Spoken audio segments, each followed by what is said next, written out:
வணக்கம். இன்றைக்கி நம்ம பார்க்க போகிற சமையல் ஒரு சூப்பரான சைடிஷ் ரெசிபி தான் பார்க்க போகிறோம். வாழைக்காய் துவட்டல் ரொம்ப சிம்பிளாகவும் இருக்கும், டேஸ்ட்டும் சூப்பராக இருக்கும். எப்பயும் போல் பண்ணாமல் இது மாதிரி ஒரு நாள் செஞ்சு பாருங்கள். சாம்பார் ரசம் எல்லாத்துக்குமே ரசமாக இருக்கும். வாங்க எப்படி செய்யலாங்கிறத பார்க்கலாம். இப்போ ஒரு கடாய் எடுத்துக்கலாம். இதில் வந்து தண்ணி ஊற்றி வச்சுருக்கேன். தண்ணி நல்லா கொதிக்க ஆரம்பிக்குது. இதில் வந்து ஒரு 1/4 டீஸ்பூன் போல் மஞ்சள்தூள், 1/2 டீஸ்பூன் போல் உப்பு சேர்த்துக்கலாம். இது கூடவே சின்ன துண்டு புளி சேர்த்துக்கோங்க. மீடியம் சைஸாக 2 வாழைக்காய் இந்த சைஸுக்கு கட் பண்ணி வச்சுருக்கேன், அதை சேர்த்துக்கலாம். அந்த தண்ணியில் சேர்த்துட்டு இதை நல்லா வேக விட்டு எடுத்துக்கணும். நல்லா 3/4 பதம் வேக விட்டு எடுக்கணும், ரொம்ப குழைய விட்டக்கூடாது. இது வேகட்டும். வாழைக்காய் நல்லா வெந்துருச்சு. இப்போ தண்ணியை வடிகட்டிக்கலாம். இப்போ ஒரு மிக்ஸி ஜார் எடுத்துக்கலாம். இதில் வந்து ஒரு 5 சின்ன வெங்காயம் சேர்த்துக்கலாம். 1/4 டீஸ்பூன் போல் சீரகம்,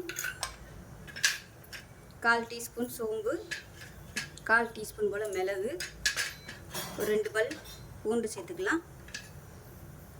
1/4 டீஸ்பூன் உப்பு, 1/4 டீஸ்பூன் பெருங்காயம் சேர்த்துக்கலாம். 1 டேபிள் ஸ்பூன் மிளகாத்தூள், நல்லா ஒரு 1/4 கப் அளவுக்கு துருவின தேங்காய். இது எல்லாத்தையுமே நல்லா நைஸாக அரைச்சிக்கலாம். இப்போ இந்த அளவுக்கு அரைச்சாச்சு. ரொம்ப நைஸாக இருக்கக்கூடாது, இந்த மாதிரி கொஞ்சம் திரியாக இருந்தால் தான் நல்லாயிருக்கும். இப்போ தேவையான அளவுக்கு எண்ணெய் சேர்த்துக்கலாம். எண்ணெய் சூடானதும் 1 டீஸ்பூன் போல் கடுகு சேர்த்துக்கலாம். 1 டீஸ்பூன் சோம்பு சேர்த்துக்கலாம். கருவேப்பிலை சேர்த்துக்கலாம். இப்போ இதில் வாழைக்காயை சேர்த்துக்கலாம்.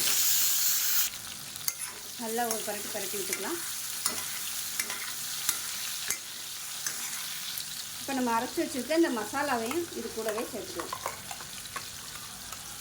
சேர்த்துட்டு நல்லா பரட்டி விட்டுக்கலாம். நல்லா ஹை ஃப்ளேமில் வச்சு இந்த மசாலாவை நல்லா பரட்டி எடுத்துக்கலாம், ட்ரையாக வர அளவுக்கு. இப்போ பாருங்கள், மசாலா எல்லாமே நல்லா ட்ரையாகி வந்துருச்சு. இந்த ஸ்டேஜில் கொத்தமல்லி எல்லாம் சேர்த்துட்டு ஒரு பரட்டி விட்டுட்டு அமர்த்தி விட்டுடலாம். சூப்பரான வாழைக்காய் துவட்டல் ரெடி ஆகிடுச்சு. டேஸ்ட் அட்டகாசமாக இருக்கும். சாம்பார் சாதம் ரசம் சாதத்துக்கும் தொட்டு சாப்பிட அருமையாக இருக்கும்.